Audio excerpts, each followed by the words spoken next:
as a leader in our business community. You're listening to your host, Barb McGrath, local business owner and marketing expert who helps businesses get to the top of Google with websites and social media to build an audacious business community. Our guest today is Christina Carlson, owner and innovator at Queen City Collective and Carlson Consulting. She'll talk with us today about co-working and the entrepreneurial collaboration happening in our community. Welcome, Christina. Thanks for having me, Barb. So let's start off. Tell us a little bit about yourself and your business. So I am a business management consultant. So I've been doing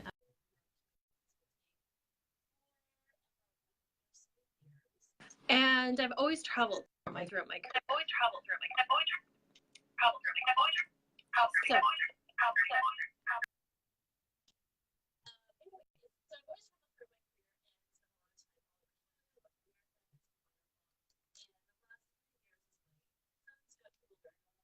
and in Regina, and in doing that I was really looking for a place to work and got a little bit tired of the whole fighting over the one charger spot at a coffee shop and having client meetings in really noisy spaces, but I really didn't always love sitting at home and having my cats and dog always running across my computer either. So it was fate, I guess, that I came and together with one of my clients who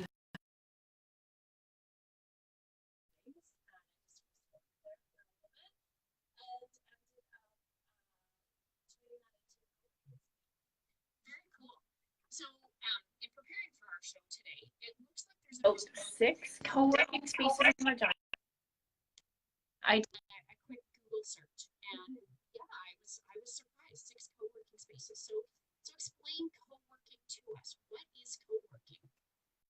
to have their own business, so you're working autonomously with yourself, but you're not by yourself, right? You still have experts around you that you can ask questions with. In our space anyways, we have quite the community there.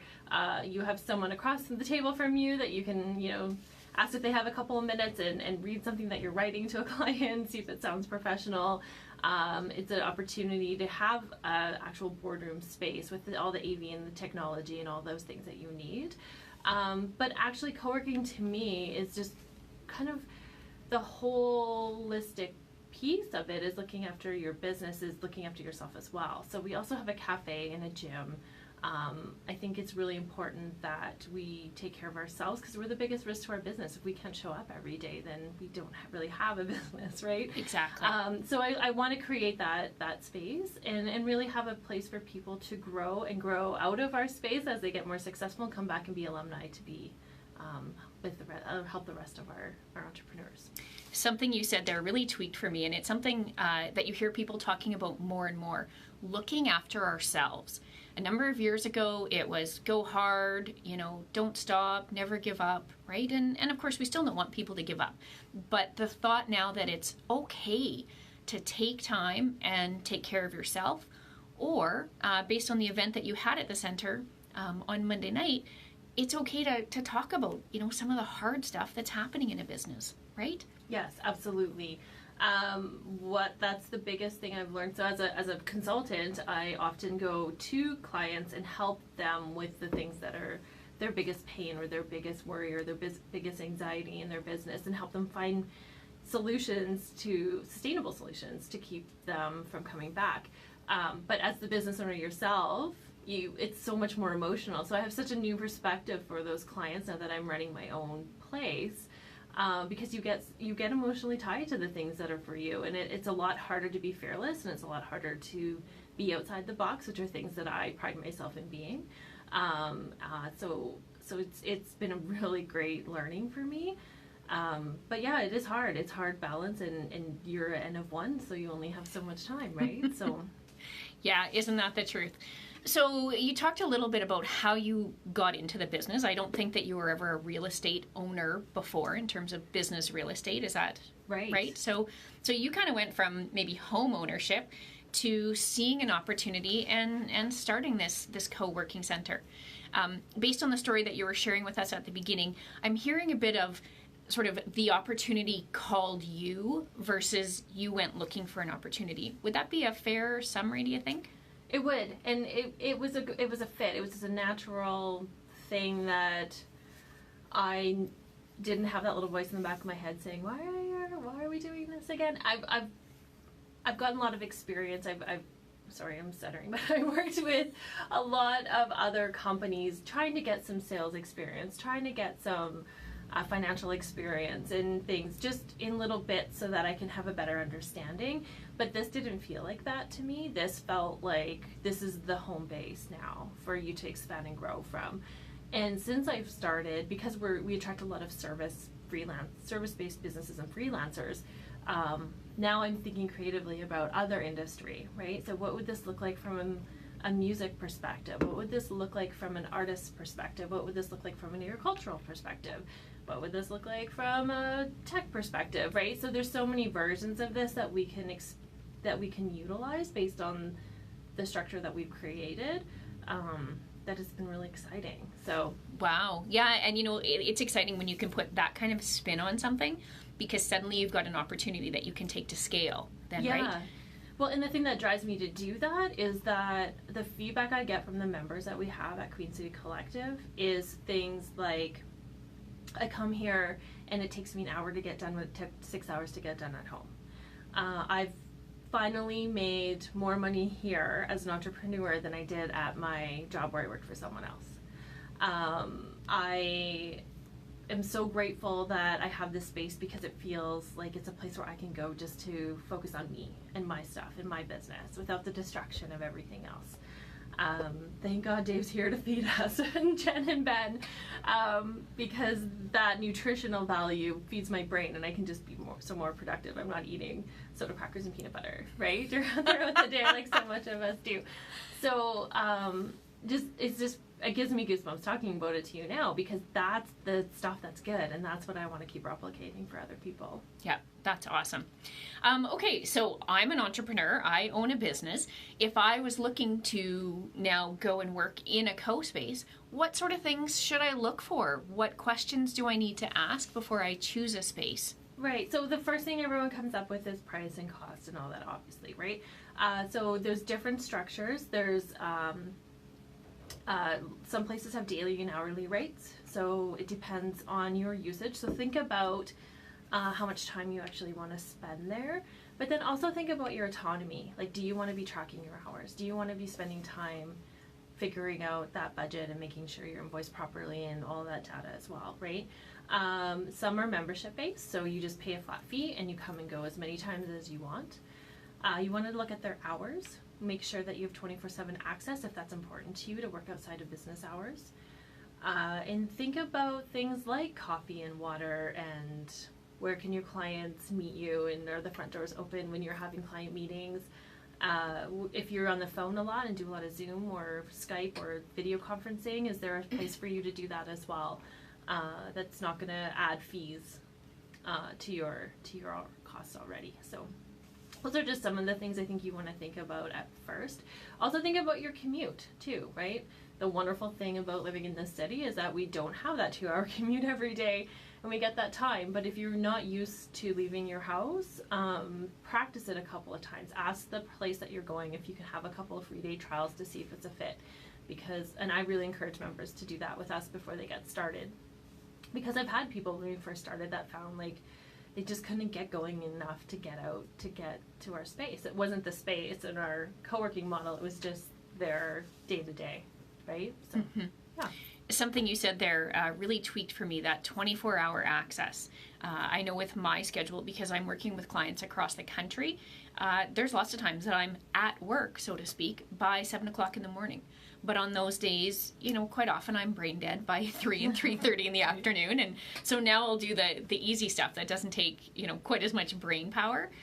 So being able to come and go from an office as if it's your own, I think is a really important concept. And that's what I'm hearing you talk about, is this is something that becomes your own, right? Yes. Yeah.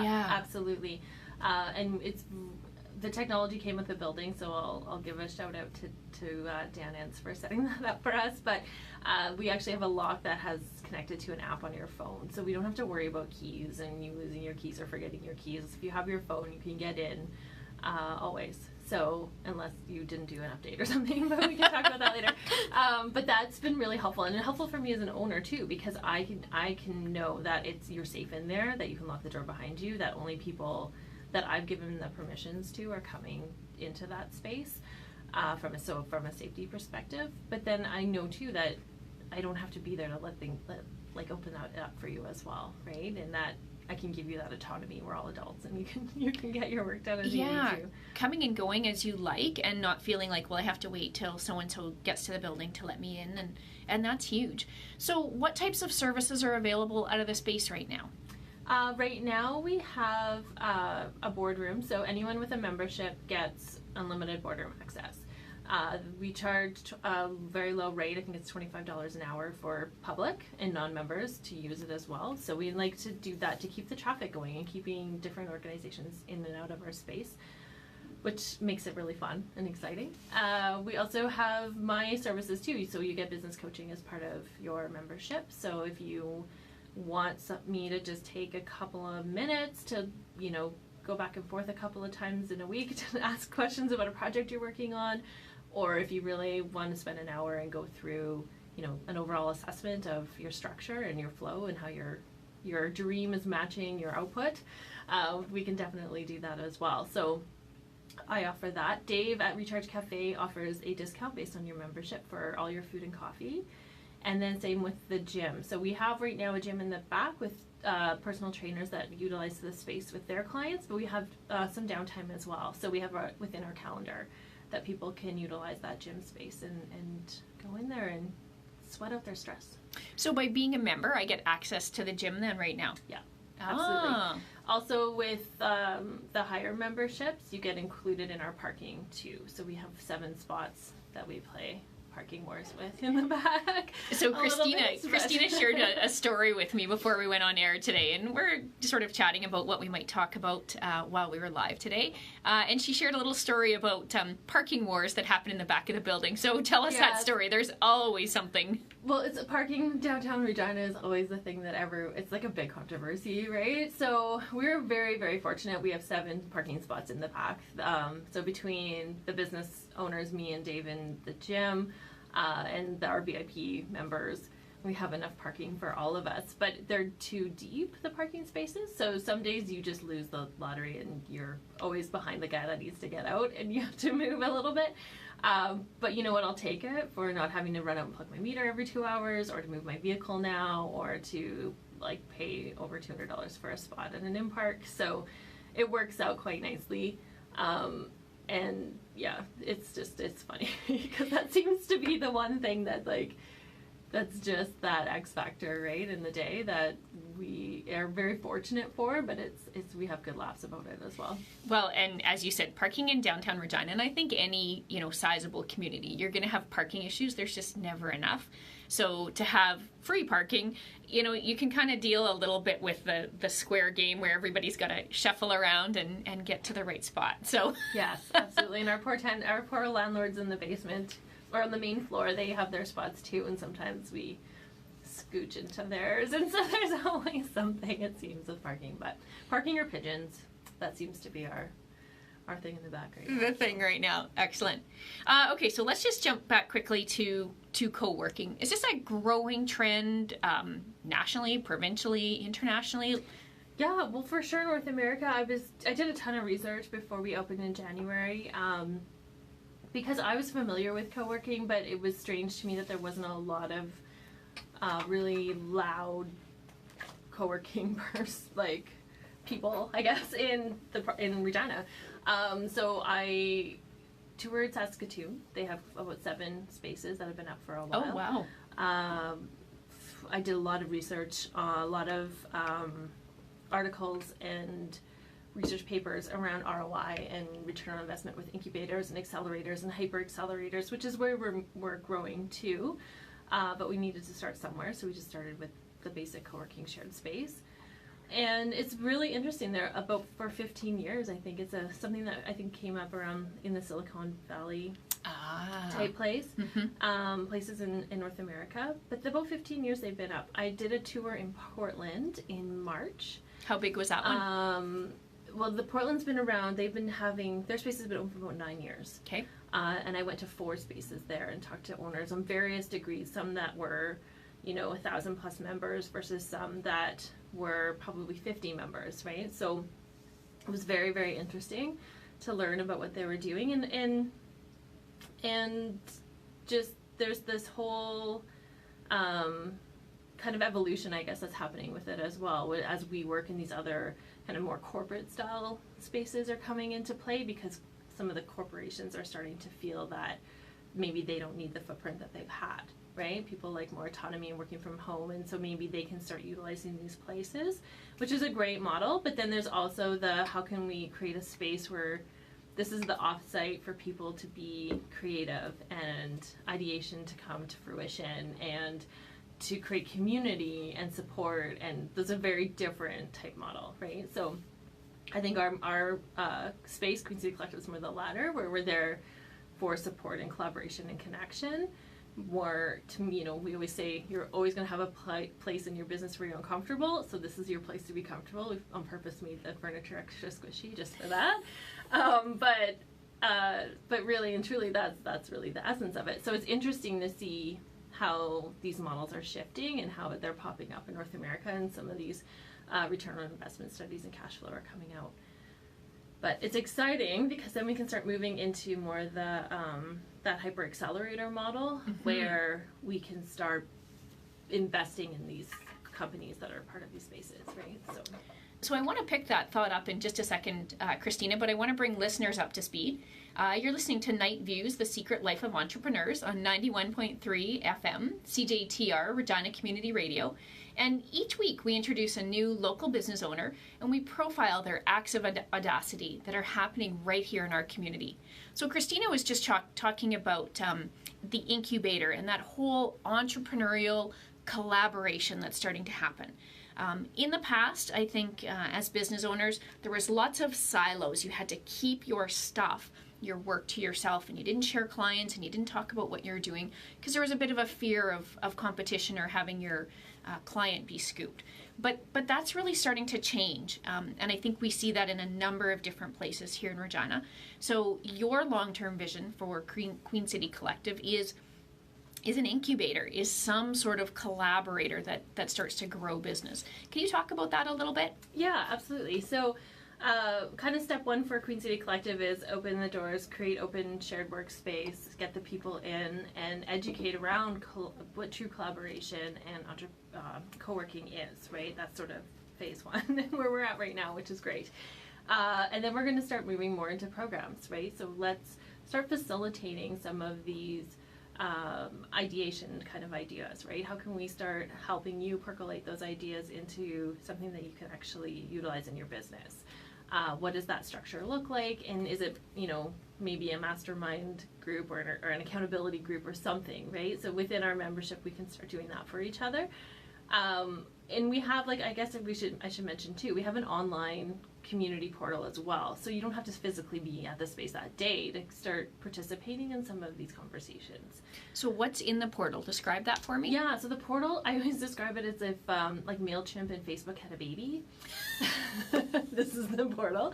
It's the same portal that Ideas Inc. in Saskatoon uses. And the reason I chose that was because we've had an agreement where if you're a member at our space, you're a member at their space, and we can go back and forth between the two cities. As well, we have another place in Toronto as well that we have the same agreement with, so which is great, and we're hoping to expand that. But we wanted to keep that internal platform similar, so people can start joining more and more conversations about, just kind of want that phone a friend, right? You can have your own chat with someone who in their profile maybe is a marketing expert and you're an IT expert, and you just need that couple questions. Yeah. Or you want to post your events, or you want to talk about something that's uncomfortable that we don't really want to talk about, like all these types of things, right? And I think it was important for me to have that internal space from a IT perspective or a software perspective, because I don't want people to come into the space and feel like they're being sold to either. Yes. But as entrepreneurs, we want to share what we're doing. We're really excited about it. So I wanted to create a meaningful outlet, I guess, for that, so people could engage and continue conversations with each other. Excellent. That sounds very good.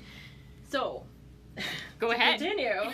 Yes, please do. We're going into more of this hyper accelerator model, which is really then starting to look at, well, what is angel funding, and where can we start getting capital, and how can we start creating some cash flow influx into some of these businesses that people have as they're ready to grow. Maybe that looks like a percentage that we all, that the corporation recoups, or maybe it looks like you just pay a fee and then you go through a boot camp kind of style thing, right? Like, there's lots of different ways we can evolve into that space. And lots of opportunities are in North America that we can tap into as well. So it's not just Queen City Collectives, it's like a whole kind right? So it's going to be exciting, I think, in the next few years as people get out of their basements and decks and coffee shops and start coming together. Excellent. Because I think we're a lot more powerful when we're together. So, and I don't think your incubator is taking any trees down. Would that be a fair statement? It will be a fair statement today, but we will need to expand at some point, and I will do not hold me to promises. Actually, the place that I'd like to expand to is already an existing space in the heart of downtown. So, awesome. I think we'll be safe there. Good. Yeah. That sounds very good. So, we've all heard the stories about being a business owner and doing whatever it took to be successful, to make the next mortgage payment, to make payroll, whatever it might be. Is there something, as you were starting either one of your businesses, because you are managing both Queen City Collective and Carlson Consulting, so is there anything in both of your businesses that, became that moment of whatever it takes? Really, for me with my journey in that, it's been very tough, but amazing learning, I guess I should say. So I went from the, quarter window office with the 6-figure income in a corporate setting to a business owner who legit was like, we need to eat out of the freezer this week because I don't know how we can afford food. So, but I needed those lessons. I needed to realize that there is a better way to manage my finances. I needed to realize I probably did overspend in certain areas. I needed to look at my abundance in a new way and attract things and figure out the things that I had in my home that already existed instead of getting into that accumulation of more stuff perspective. But I think having, like I said, that network of people who also go through the same thing has really been helpful in that journey, and just understanding the link between your dream and that cash flow, and as clear as you can connect those lines and niche down as much as you can to make that really succinct and tight is really important. Wow.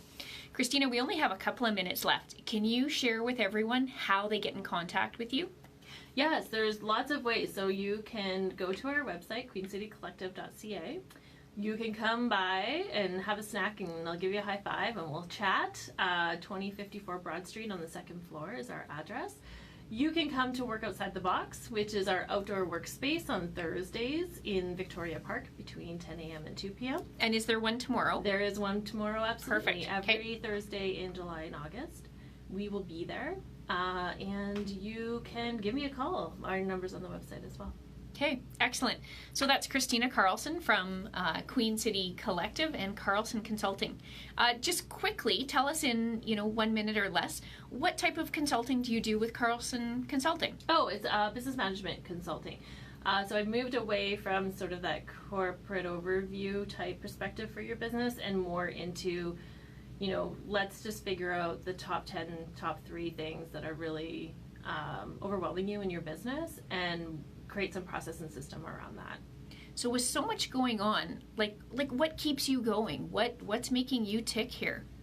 I've learned that what I do now shows up for me 3 months from now in my business, and that cycle has been going and ongoing for the last year, and it's been exciting to see things that seeds I've planted come to life, and that's what keeps me going. It's that look on people's faces when they can either feel relief or have an idea moment. Yes. And be productive. That's what it's about. Wow, that's incredible. Well, it looks like we're just about out of time, so I'd like to thank you and the listeners for joining us here today on 91.3 FM, CJTR, Regina Community Radio, for Night Views, The Secret Life of Entrepreneurs. And thank you, Christina from Queen City Collective and Carlson Consulting, for talking about co-working, the incubator, and the entrepreneurial collaboration that is really starting to happen in our community. And wow, thinking about managing 2 businesses, one is more than enough, thank you.